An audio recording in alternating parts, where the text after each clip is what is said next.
గుమ్మడికాయని ఇలా ముక్కలుగా తరిగి ఉంచాను. గుమ్మడికాయ ఇగురు కూర వండేసుకున్నాం. స్టవ్ వెలిగించి ప్యాన్ పెట్టి ప్యాన్ హీట్ ఎక్కాక తగినంత నూనె వేసుకున్నాం. నూనె కాగిన తర్వాత పోపు దినుసులు వేసాను. 4 వెల్లుల్లి రెబ్బలు కట్ చేసి వేసుకున్నాం. ఇంగు వేసాను.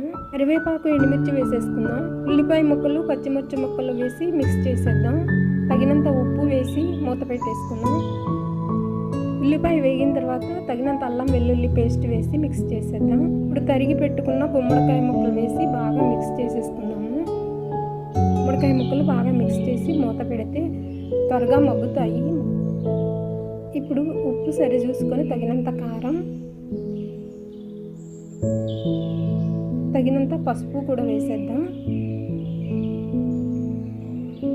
ఇందులో తగినంత బెల్లం వేసుకోవాలి. బెల్లం వేసుకుంటేనే గుమ్మడికాయ కూరకి టేస్ట్ వస్తుంది.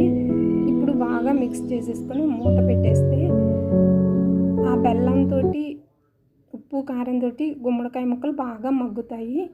సేపు మూత పెట్టేద్దాం.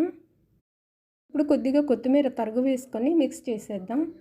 గుమ్మడికాయ ఇగురు కూర మీరు ఎలా చేస్తారు ప్లీజ్ కమెంట్ చేయండి. నచ్చితే please like, share and subscribe.